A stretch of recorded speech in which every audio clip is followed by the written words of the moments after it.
mudanihii ugu horreeyey ee ku yimaada matalaad shacab ayaa la doortay. Mahdi Maxamed Guuleed Khadar, ra'iisul wasaare ku-xigeenka dalka, ayaana noqday xildhibaankii u horreeyey ee golaha shacabka Soomaaliya ee kalsoonida dalka iyo deegaankiisa loogu cimaamado kursiga sumadiisu tahay Hoob 239. Mahdi ayaa tartan xora kaga adkaaday murashixii la tartamayey, waxaana uu helay 97 cod oo aqlabiyadda ergada 101 ah ee codaynaysay. komishanada tirinay waxay noo soo gudbiyeen natiijada codkii la tiriyay. waxa goobjoog ka ahaa tirinta taagnaa wakiilka fit Somaliland saddex xubnood ku qoran xubin kamid ah Cabdijabbaar Cabdullaahi. marka codkiisa la hubinay aan isla tirinay waxaan ku dhawaaqi doonaa hadda natiijada rasmiga ah ee musharaxiintu ay kala heleen. wadarta codka xumaaday ee halaabay waa hal. waxay heshay Marwo Mushtaaq Ibrahim Yuusuf 3 cod. sidoo kale waxa helay His Excellency Deputy Prime Minister Mahdi Maxamed Guuleed 97 cod. marka isaga saa ugu gudbay kursiga musharaxnimada tirsigiisu ahaa 239 oo ah musharax xubinta ku guuleysatay kursigaasi. Mahdi Guuleed ayaa ku sinaan 5 sano soo ahaa ra'iisul wasaare ku-xigeenka xukuumadda federaalka Soomaaliya, waxaana uu sidoo kale soo noqday siyaasad ra'iisul wasaare. wuxuu ahaa joker giraanta siyaasadda ee xukuumadda wax badan u wareejiyay dhinaca guusha, kasokow inuu ahaa udub dhexaadkii isku hayay howlaha qarankana waxa uu si gaar ah ugu suntan yahay inuu ahaa garwadeenkii hoggaanka u hayay halgankii lagu soo dhiciyay hantidii dhulbadeedka Kenya ee nagu damaaciday.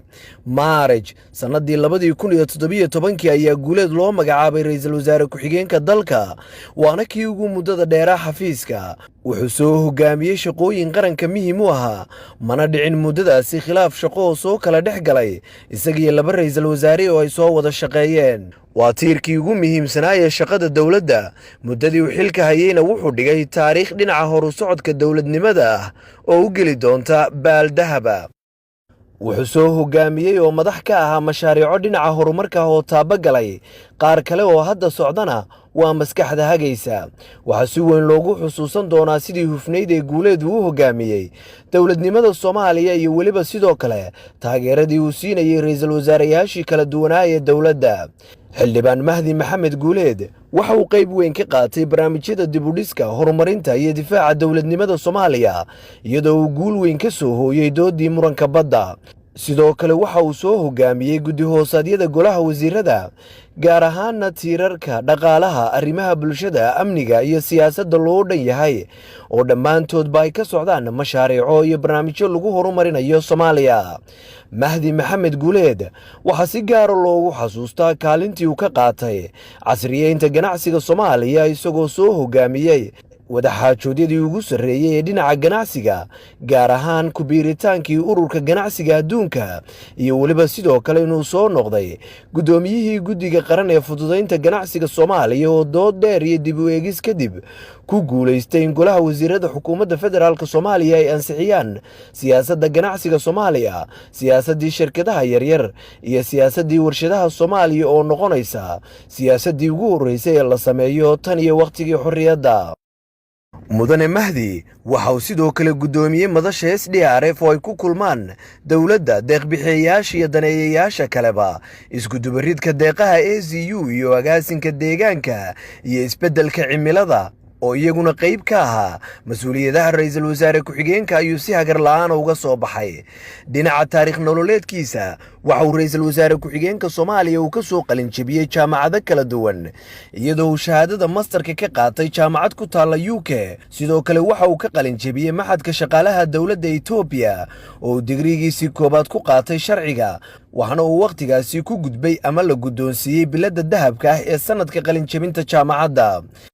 ra'iisul wasaare ku-xigeenku intaan uu qaban xilka ra'iisul wasaarenimo ee dalka waxa uu la soo shaqeeyey dowladda iyo ganacsatada gaarka ee Soomaaliya, waxa uuna dhinaca sharciga kala shaqeeyey komishanka doorashooyinka Somaliland, iyadoo sidoo kalena loo doortay guddoomiye ku-xigeenkii guddidaasi.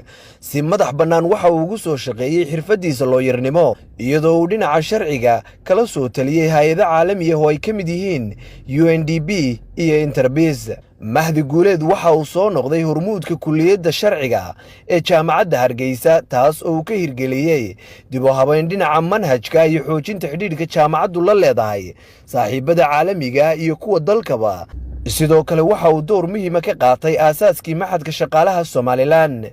Guuleed waa aabe Soomaaliyeed oo dhalay 8 carruur ah muddo 5 sano ku siman oo ahaa ra'iisul wasaare ku-xigeenka. Waxa uu maanta noqday xildhibaankii ugu horeeyay ee loo doorto golaha shacabka Soomaaliya.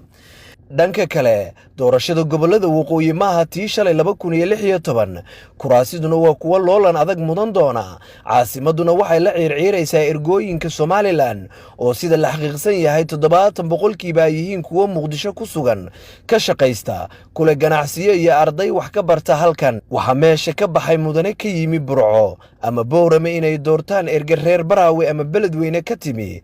doorashada gobolada waqooyi adkaatay waxaana muuqda isbedelan isha laga lalin karin.